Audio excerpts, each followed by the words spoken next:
Hi people, I'm lying nice and comfy on my bed. I thought I'd do a little video about our journey moving from South Africa to Ireland. So we set out to um, move to Ireland in 2019. We made the decision around May when I was approached by a recruiter about possibly working in Ireland. And after some discussions me and my wife had, we decided that it would be a brilliant opportunity and that it would be great moving to a beautiful, peaceful, stable country like Ireland. Um, we didn't necessarily move because of uh, the political and other uncertainties that we face in South Africa. It was a big move, which was uh, also a faith-based move. We prayed about it a lot. We discussed it with our pastors, and yeah, so our journey has been one of faith as well. And I know a lot of you might not share the same faith, and that's perfectly fine. And you might have other reasons for moving to Ireland. But look, except for that, it was also a major opportunity for us to broaden our horizons and to gain loads of life experience in another country and to expand on our experiences. Me and my wife are both quantity surveyors, and yeah, we worked mostly in mining in South Africa, albeit that we both had some experience in the built environment as well.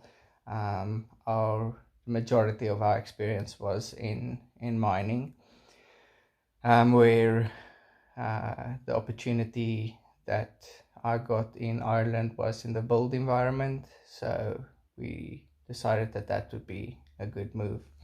So when I got the job offer, my wife lined up 2 interviews, and she was lucky enough to receive job offers from both of those.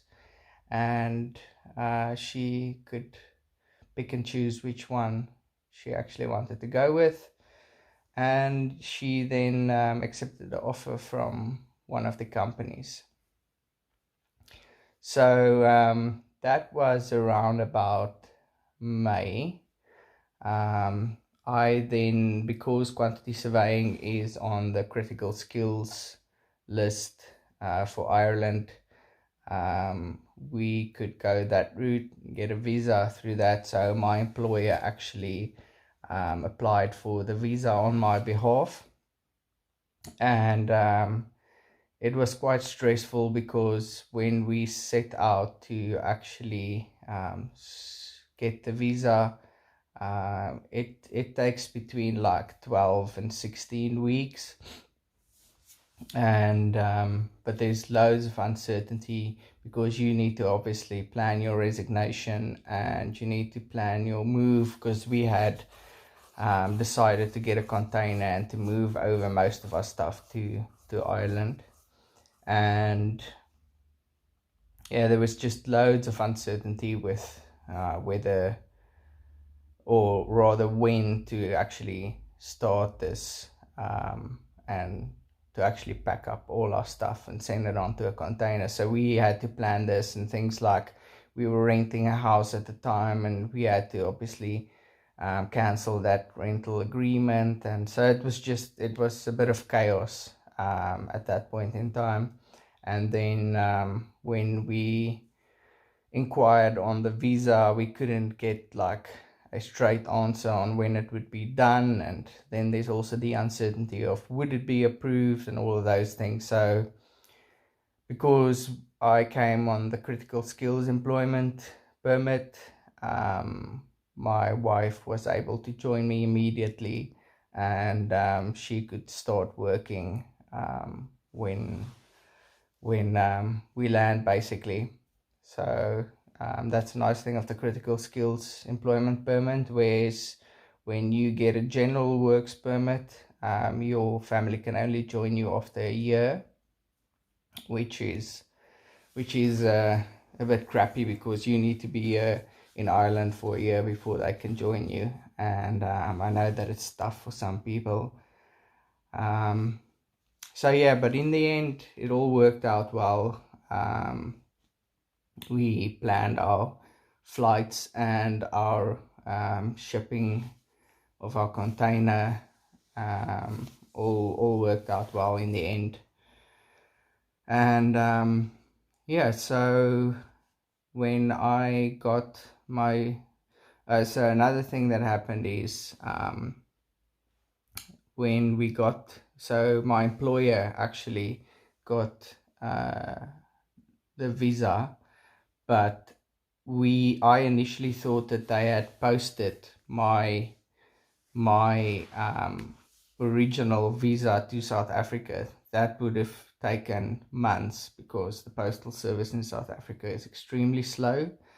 And so that was another big stress, but we realized then eventually that it was actually sent to my employer. But there's an option that you can tick when you apply for the critical skills employment visa, of whether you want the visa to be sent to you or to the employer. So I'd strongly recommend that when you get to that option, that you choose for it to be sent to your employer, so that they actually get the visa, and then they can send it to you via DHL or something like that, which makes it a lot quicker. So my employer then posted it via DHL, and I got it within like 3 days. So that was sorted.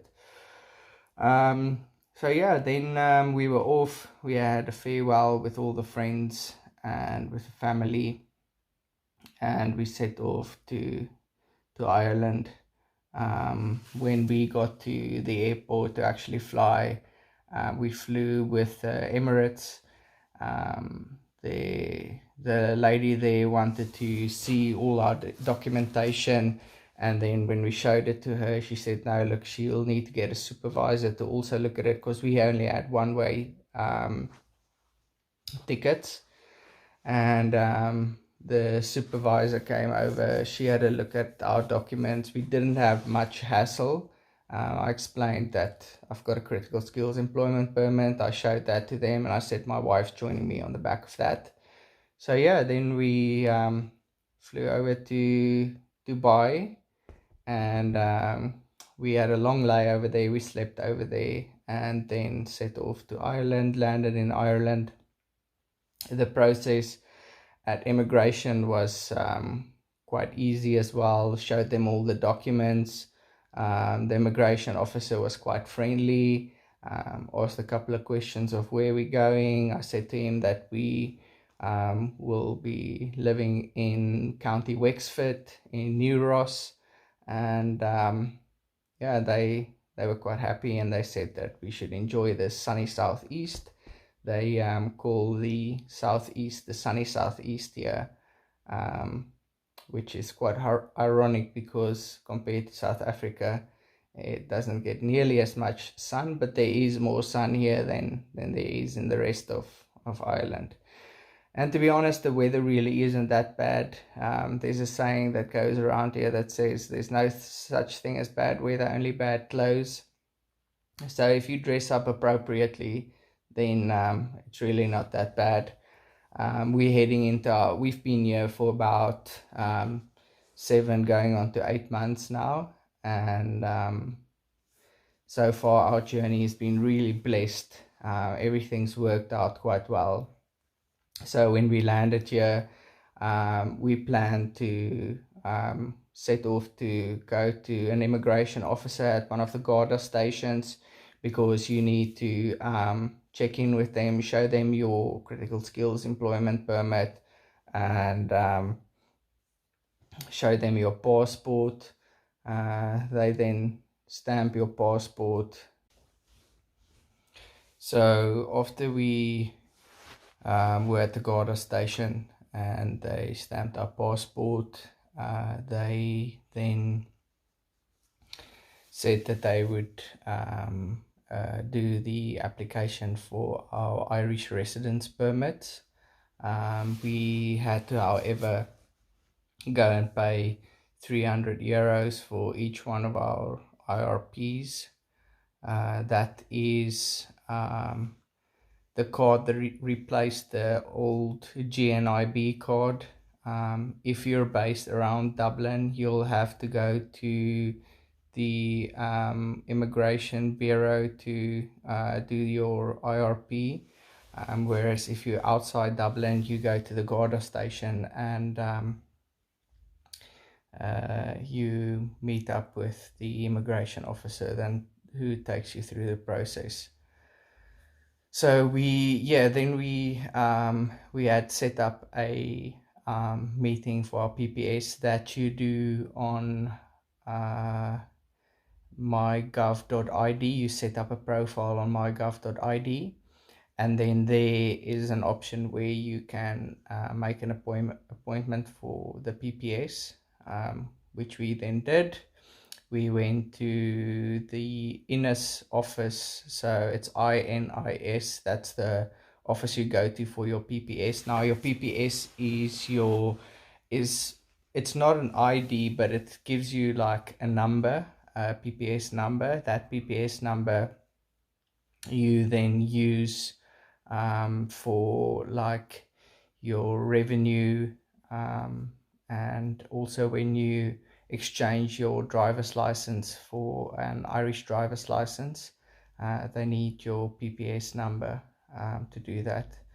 So we set off to do that quite quickly. The process was very easy.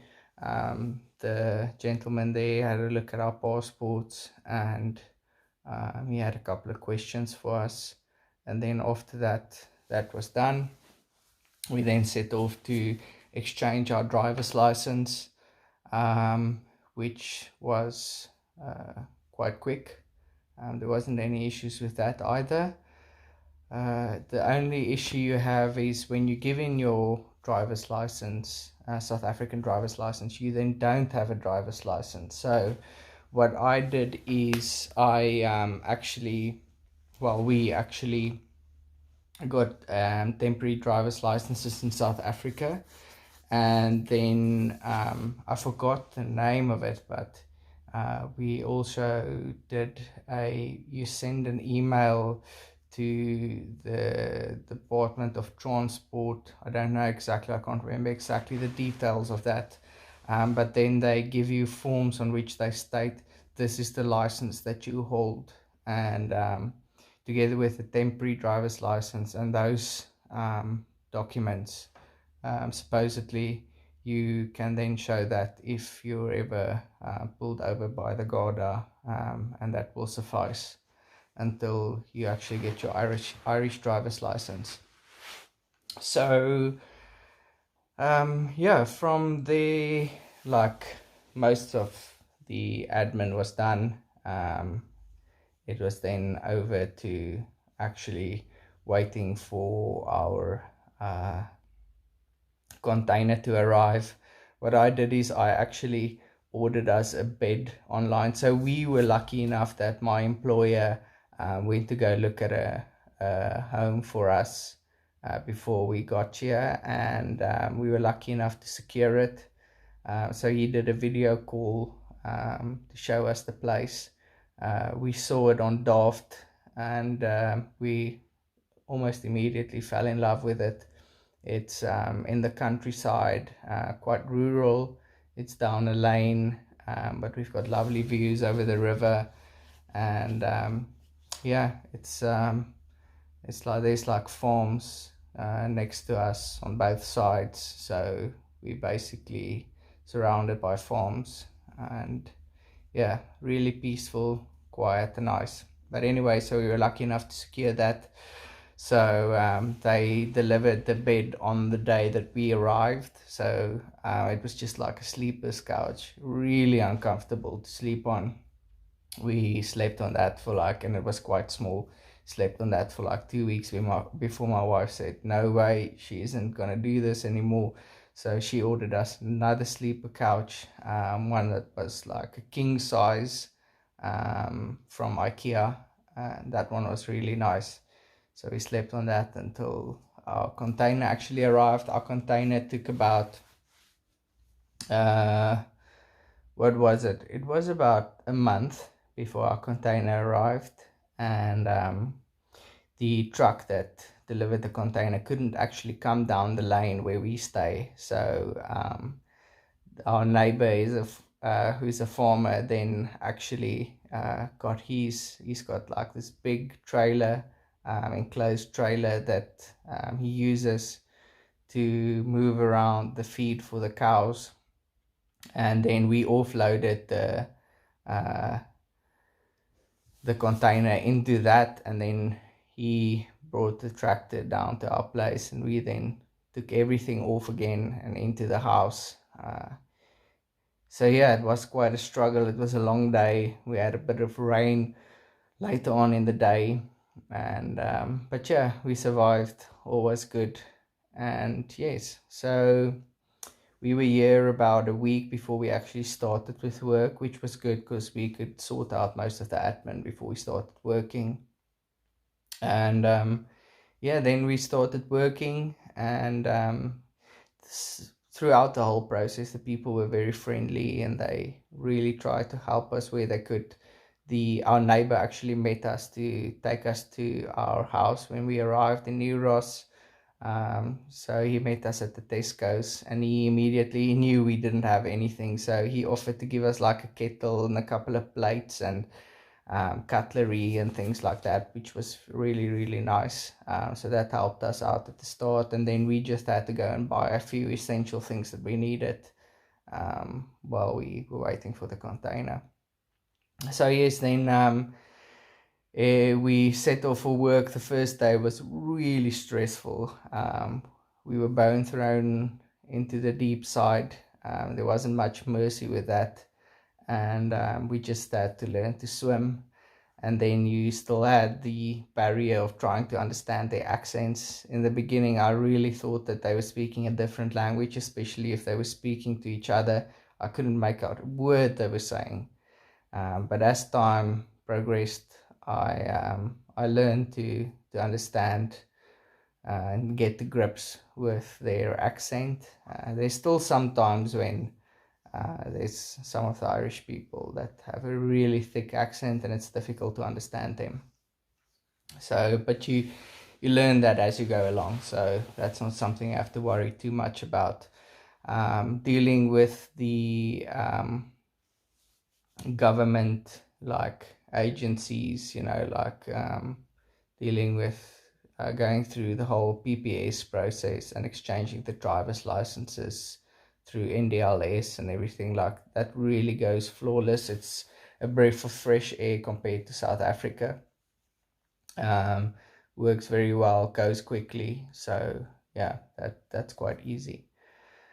So yes, and then we started working. The people were really friendly at work. They accepted us quite quickly, and we fit in very quickly.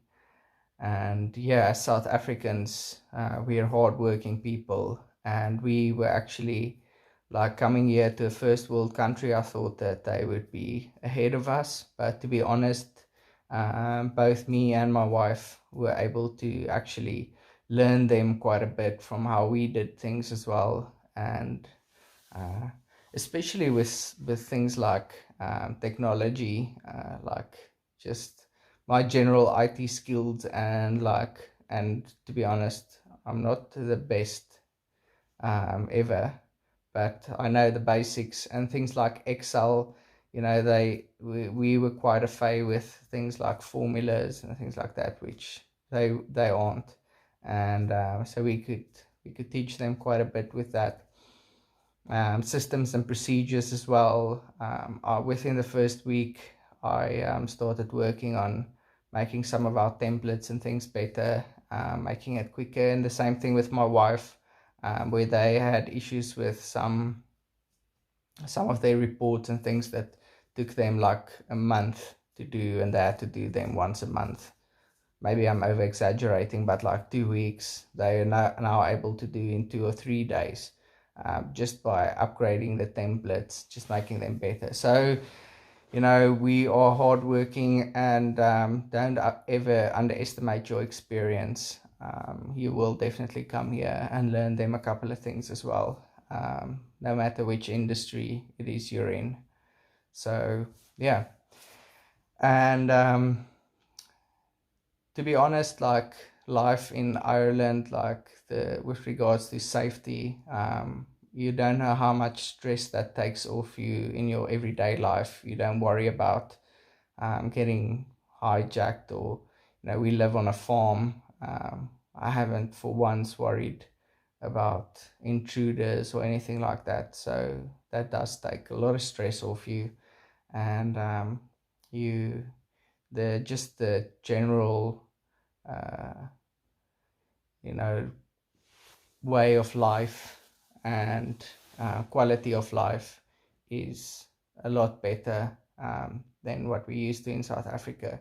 Yes, the weather will most probably get to you here and there, but generally it really isn't that bad as people make it out to be. We came from winter in South Africa straight into winter here, and we coped very well with it. We as South Africans, I believe, we very dexterous, and we tend to be able to make change work, and just get on with it and get into it, and just grow, adapt to it quite quickly. So I actually enjoy the cold. We went back to South Africa in December for a visit, and the heat was actually just too much for me. So yeah, if you dress appropriately, the weather really isn't a problem. And like the houses are geared up and set up very well for the cold during the winter. And like we have a boiler which you fill up with kerosene, which is an oil, and that heats up the house. And then we also have what they call a stove, which is like a chimney. Well, what's the right name for it? Like a fireplace. But the stove also heats up the radiators in the house. So yeah, so that they're quite geared up for that. You tend to spend quite, like even in South Africa, you really tend to spend most of your time indoors. So when you go out, just make sure that you've layered up, and you'll be okay. We've done a couple of braais here. The last while we've had quite a few sunny days, quite a lot actually, some really good mild days, and we've made the most of it. At the time that I'm making this video, we're actually in quarantine because of this whole coronavirus thing, but I wouldn't say too much about that, because I think everyone's had enough of that and have heard enough of that. So I'm not making it about that in any shape or form. Yeah, what you need to know is like you have to learn loads of new things. Like nothing comes easy. Everything is like you have to go through a learning process. Like something as simple as taking your car for a wash. Like the first time I had to go there, I didn't know, should I pull the car through to under the roof where they actually wash the car? Should I stop it somewhere and go pay first? Things as simple as that you need to figure out. So it's like a whole new relearning process that you need to go through. But yeah, you manage and you get on with it, and you adapt quite quickly. You really adapt quite quickly, and it's been a different life, a better life for us. Um, you they don't go on about politics as much. Uh, to be honest, the most of politics I've heard, like on the radio and things like that, it's about the American politics. So yeah, the political situation is very stable, and people just go on with their daily lives. The government takes good care of the people, and there is still crime. Don't fool yourself and think there's no crime, but comparative to South Africa, it's very, very little. Something bad can still happen to you. There's still bad people around there, and there is still a few people that are not as nice. I've come across some people that aren't as nice. When we bought our vehicles, the dealership where we bought our vehicles from was a really shoddy guy. And yeah, we had some pains with that, but yeah, eventually we overcame that as well, and we moved on with our lives. And what's cool as well is you can get cars here on 0% interest, but you need, most of the people say you need to be here for 6 months before you'll be able to do that. In month 4, we were able to buy a vehicle from Volkswagen on the Volkswagen finance. I think they might also have a connection with your credit rating in South Africa as well. So I think that's why that went through. So we got a new car within 4 months. And the cost of living, it's definitely more expensive here, but you'll notice you'll most probably earn a bit more here, and even if you don't, like, you just have to cut back on some luxuries, but we're still able to. And to be honest, we actually got less than what we got in South Africa, but the biggest thing was the thing with the experience, and that God actually sent us here. So there's other factors that played an influence for us. So uh, we you can have a look on like the Tesco's website and the Super Value websites to try and see what food costs. And like if you buy from Aldi and Lidl, they're quite a bit cheaper than Tesco's and Super Value. According to me, Super Value and Duns are probably the most expensive, and then Tesco's is a little bit cheaper than them, and then Aldi's and Lidl are definitely the cheapest. But then again, you don't get like branded products there, like for instance Heinz ketchup. Well, I haven't seen it there.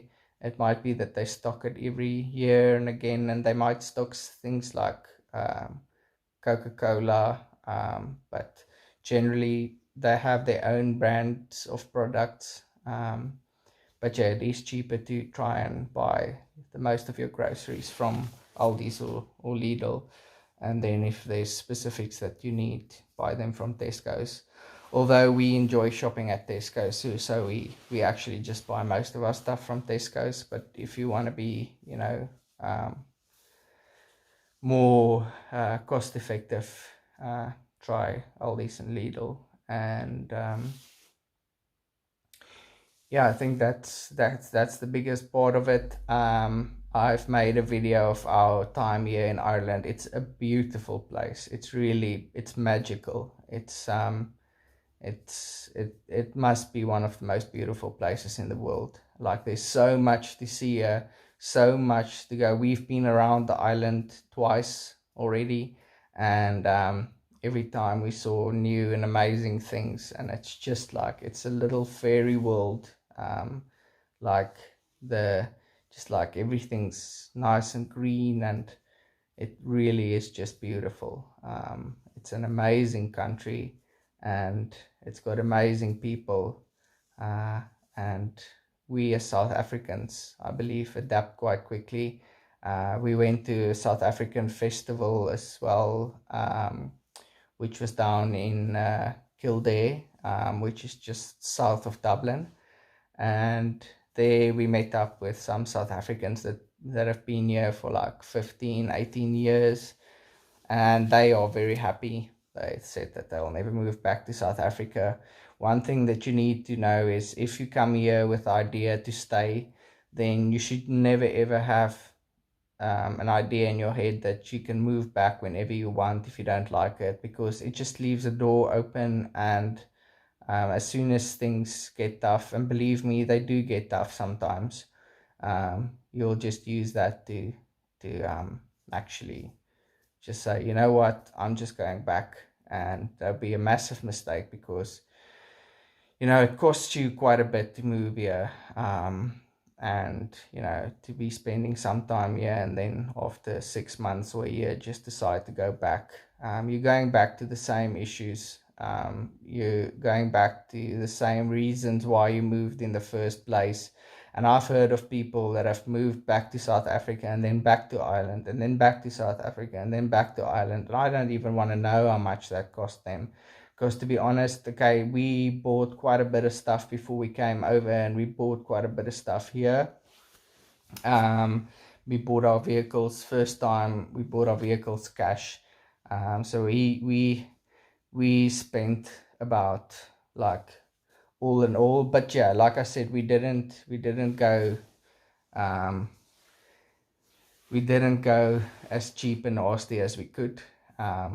I know that there's some people that move here with one bag, and it really costs them their plane tickets. It doesn't cost them much, but our whole move and everything we did and bought and what have you, between me and my wife, cost us about around 700,000, which is a lot, I know, but like I say, we didn't really hold back that much with the expenditures and making it easy and comfortable for ourselves.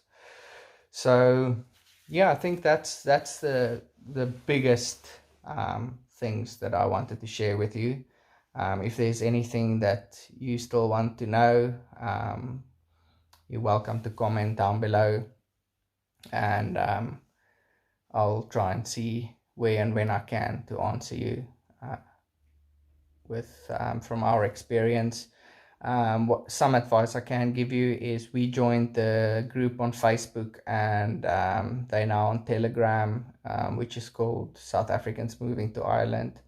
There's a wealth of knowledge there. The admins are really helpful, and the people on there are also very helpful. So if you have any questions or you want any answers, like you'd usually get it there.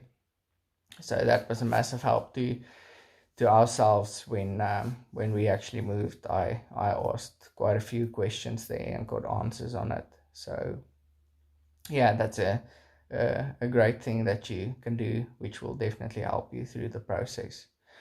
So I hope you enjoyed the video, and I hope that I gave you a little bit of perspective, and that I shared a bit of knowledge with you, and that you know a little bit more now that you've watched the video. And all the best if you set out to move here. I'm sure you'll be very happy once you've completed the move. And yeah, just enjoy the experience. Don't plan too far ahead. Things tend to fall in place as they should, when they should. We at some points try to plan too far in advance, and that just tires you out and makes life difficult. So try and plan ahead, but not too far. Get the things in place that really need to be put in place next, and don't worry too much about what are we going to do when we get to Ireland, and those kind of things. Like they'll fall in place when you get here, and when you need to have to do the things. So yeah, all the best. Cheers. Bye bye. Thanks for watching the video.